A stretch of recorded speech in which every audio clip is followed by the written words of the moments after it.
JN1 JN.1.1 என்கின்ற அந்த virus பரவல் என்பது பரவி, அதாவது Indonesia, China, Indonesia, Singapore, Philippines போன்ற நாடுகளில் மட்டுமே தான் கணக்கெடுக்கப்பட்டு வருகிறது.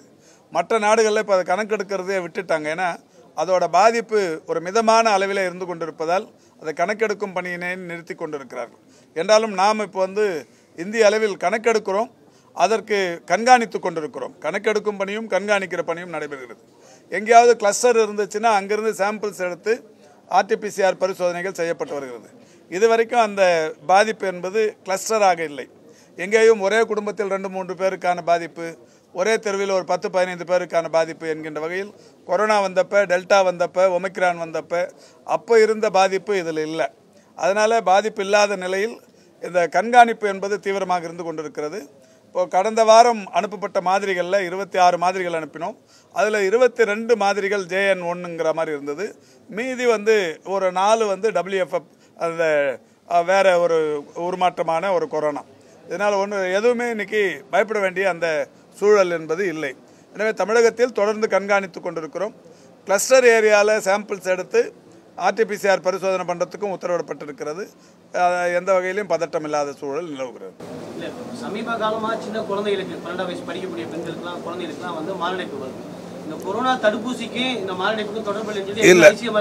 100% WHO-வும் ICMR-ம் இது இல்லைன்னு சொல்லிட்டாங்க. தடுப்பூசிகள் போடப்பட்டதுக்கும் இது இந்த மாரடைப்புக்கும் சம்மந்தம் இல்லைன்னு சொல்லியிருக்கிறாங்க.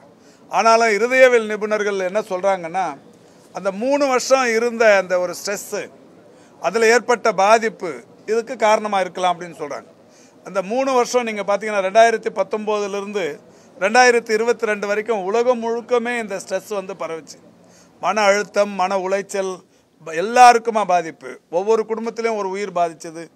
பல கோடிக்கணக்கான ரூபாய் சொத்து பாதிப்பு ஏற்பட்டது. சிறு தொழில், பெருதொழில் எல்லாத்துக்கும் மூடு விழா நடைபெற்றது. இந்த மாதிரி ஒரு பெரிய அளவிலான பாதிப்பை 3 ஆண்டுகள் தொடர்ச்சியாக சந்தித்ததன் விளைவு ஒவ்வொருவருக்குமே மன அழுத்தமும் மன உளைச்சலும் அந்த மனவேதனையும் இருந்தது.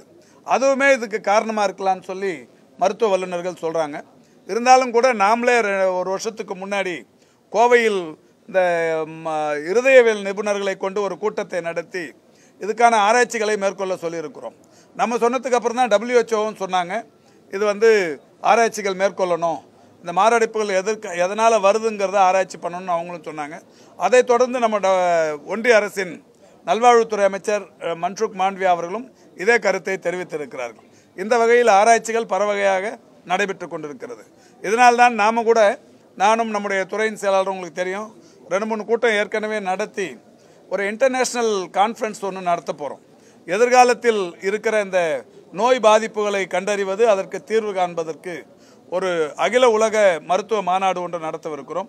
வருகிற 17, 18, 19, 20 ஒரு 3 நாள் நடக்க போகுது ட்ரேட் சென்டரில்.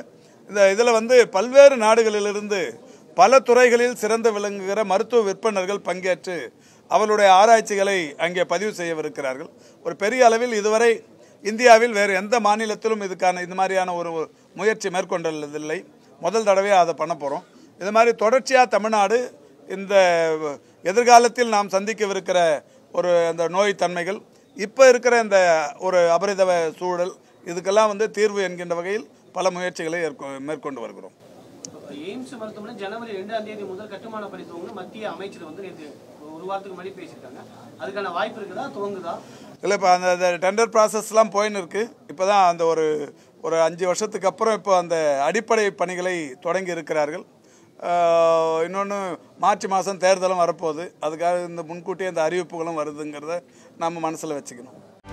செய்திகளை உடனுக்குடனும் துல்லியமாகவும் தெரிந்து கொள்ள சப்ஸ்கிரைப் பண்ணுங்க.